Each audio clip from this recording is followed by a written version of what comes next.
Donc, les étapes de l'appel d'offres, l'expression des besoins doit figurer dans le PPM, ou s'il ne figure pas, il doit être actualisé, donc publié et soumis à l'approbation, bien sûr, des instances qu'on vient d'évoquer, la Commission de participation au marché public et la Commission nationale de contrôle pour un avis. Donc, une fois donc, l'activité fut mentionnée dans le PPM, donc les services techniques concernés transmettent l'expression des besoins et le dossier d'appel d'offres suivant un type que l'autorité de régulation du marché public doit élaborer selon la réglementation en vigueur. Si le marché, ce n'est pas un marché type élaboré par l'autorité de régulation du marché public, donc l'autorité contractante doit le transmettre pour avis à la Commission nationale de contrôle du marché public. Les dossiers types sont soit des ressorts de l'autorité de régulation du marché public ou des bailleurs de fonds. Dans les cas exceptionnels, si l'autorité contractante veut un dossier typique, selon sa vision, elle doit le transmettre pour un avis à la Commission nationale de contrôle du marché public pour vérification des procédures, pour dire son mot sur des principes d'efficacité, bien sûr, du dossier. Non. Une fois donc le dossier est élaboré, il doit être transmis par l'ordonnateur de budget à la commission de passation de marché public pour approbation. Donc vous avez des possibilités, soit il amende, soit il approuve. C'est donc il demande ou soit il le rejette. Donc il ne peut pas le rejeter. Ça se référera aux réglementations, c'est-à-dire il y a des motifs. S'il ne respecte pas les principes de passation de marché public ou s'il y a un problème de montage de dossier ou un manquement par rapport au dossier type, il peut le rejeter, il peut l'amender et l'approuver et le transmettre à l'autorité contractante qui peut ensuite qui doit le publier pour les délais réglementaires déjà cités de 21 jours pour l'appel d'offres national. Donc c'est notre cas, on va donc suivre un peu l'étape des procédures pour l'appel d'offres national. Même l'appel d'offres international, c'est un mode par défaut, le délai c'est juste 45 jours. Donc, il faut préciser que les délais ils peuvent être réduits après avis de la commission de contrôle des marchés publics. Et l'étape suivante, après son approbation, donc il y a l'étape de réception des offres des soumissionnaires.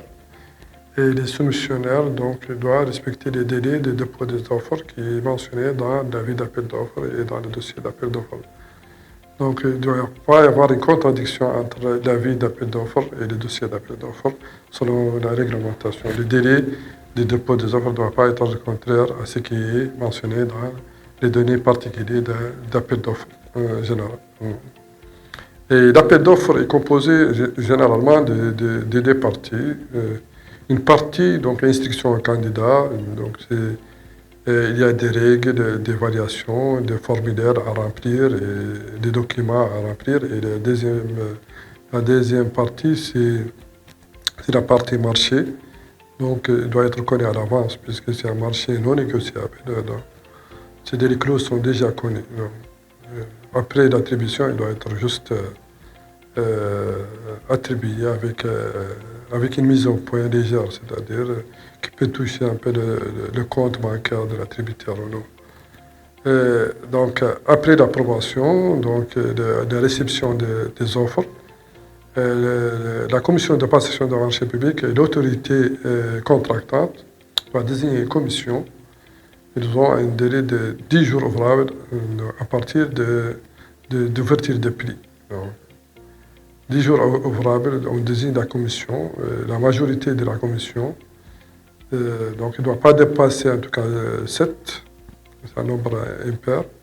Donc, entre 3 et 7, entre 3 et 7. la majorité et les présidents sont ici de l'autorité contractante et les autres sont proposés par la commission de marché public et mobilisés par l'autorité contractante. L'autorité contractante elle-même, c'est des personnes de l'autorité contractante. Ces personnels doivent être qualifiés, ils peuvent être traités les dossiers, ils connaissent les dossiers, il doit y avoir des techniciens, c'est la base du dossier, donc objet de l'appel d'offres. Après l'évaluation, la commission d'analyse transmet le dossier à la commission de passation de marché public pour attribution. En cas d'attribution, la commission doit rédiger un PV d'attribution, donc mentionnant le nom de l'attributaire, sa nationalité et le motif dirigé des autres soumissionnaires, comme il est déjà précisé. Donc, après sa publication, il y a un délai de recours, donc, que la commission de passation de marché public doit observer. Le délai de recours est de 5 jours.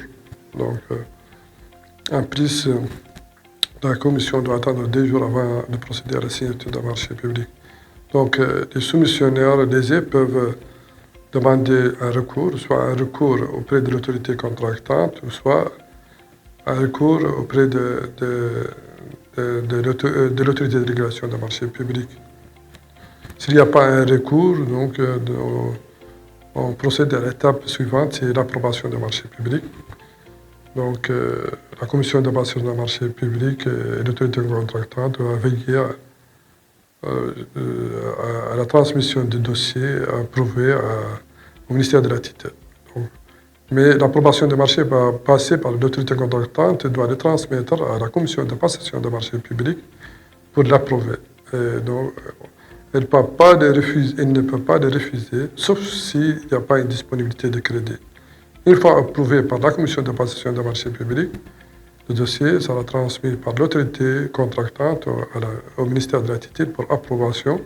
Cette approbation a pour objectif de vérifier la disponibilité de crédit. Elle doit intervenir dans les 5 jours ouvrables après transmission des dossiers. L'étape suivant l'approbation, c'est la numérotation. Après l'approbation du ministère de la tutelle, le dossier sera transmis par le président de la commission de marché public à la commission nationale de contrôle pour numérotation. Et après la numérotation, le dossier doit être notifié, c'est-à-dire le contrat doit être notifié par l'autorité contractante au titulaire des marchés. La notification consiste à un envoi du marché numéroté au titulaire des marchés qui procède à son enregistrement. Et ça marque l'entrée en vigueur. Dans les 7 jours de la notification, l'autorité contractante doit publier un avis d'attribution définitive d'un marché public